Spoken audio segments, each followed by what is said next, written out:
இன்னைக்கு அவங்களுக்கு எல்லாம் வேற சொல்றதுக்கு எதுவுமே இல்லை. தேமுதிக மேல எங்கேயாவது லஞ்சம் ஊழல் வழக்கு இருக்கா? தேமுதிக மேல சொத்து குவிப்பு வழக்கு இருக்கா? தேமுதிக மேல கனிம வள கொள்ளை வழக்கு இருக்கா? எங்கேயாவது தேமுதிக மேல மணல் கொள்ளை நடத்தியதாக ஏதாவது ஒரு வழக்கு இருக்கா? தேமுதிக மேல கஞ்சா போதை வழக்கு ஏதாவது இருக்கா? தேமுதிக மேல பாலியல் வன்கொடுமைகள் செய்ததாக எங்க தொண்டர்கள் மேல கூட ஏதாவது ஒரு வழக்கு இருக்கா? எங்க பார்த்தாலும் ஒரு கள்ளச்சாராய கட்சி தான் ஏதாவது வழக்கு இருக்கா? சட்டம் ஒழுங்கை இவங்க சீர்கெடுத்துட்டாங்கன்ற வழக்கு இருக்கா? பொது உடைமைகளை அடிச்சு உடைச்சாங்க தேமுதிக ஏதாவது ஒரு வழக்கு இருக்கா?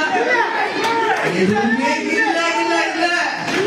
அப்ப இந்த கட்சி எப்படி டேமேஜ் பண்ண முடியும்? வேற வழியே இல்ல. ஒரே வார்த்தை பேரம். அதை தவிர வேற ஒண்ணுமே அது சொல்றதுக்கு இல்லை என்பதால் அந்த வார்த்தையவே திருப்பி திருப்பி திருப்பி சொல்லி அரைச்சாமாவையே அரைச்சிட்டு மற்றவங்களும் எங்களுக்கு இவ்வளவு சீட்டு வேணும்னு பேசினா அது கூட்டணி பேச்சுவார்த்தையா? அதே உரிமையை தேமுதிக கேட்ட பேரம். என்ன நியாயம்? என்ன இது? நீர் என்ன எங்களுக்கு ஒண்ணும் புரியல. அதனால எந்த பேரத்துக்கும் தேமுதிக அடிப்படையாது, எதற்கும் தேமுதிக அடிப்படையாது.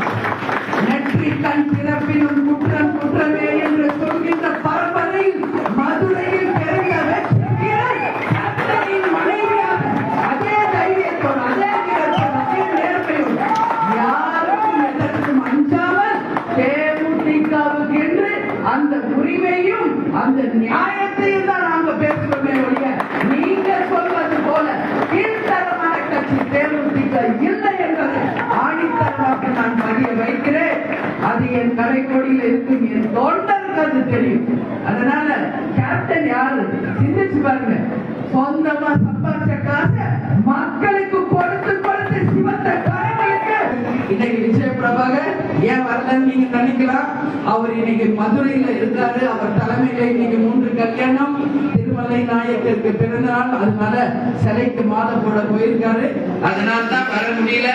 அதனால் எனக்கு பிறகு விஜய பிரபாகர் சண்முக பாண்டியன் இருக்கிறார் என்பதை சொல்றேன். அதனால 2 ஆம்பளை சிங்கல் குட்டிங்க அவங்க வாழ்க்கையை அவங்க பார்த்துக்குவாங்க.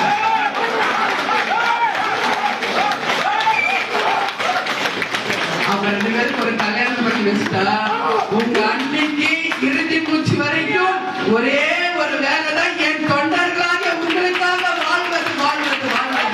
இதுதான் என்னுடைய கடமை. நான் சொல்ல கடமைப்பட்டிருக்கிறேன். எனவே உங்களுக்காக எல்லாரும் நாங்க இருக்கோம். எங்களுக்கு நீங்க இருக்கீங்க, அது போதும். யாருக்கும் எதற்கும் நாம் பயப்பட தேவையில்லை என்பதை சொல்லி நம்ம தலைவர் எப்பொழுது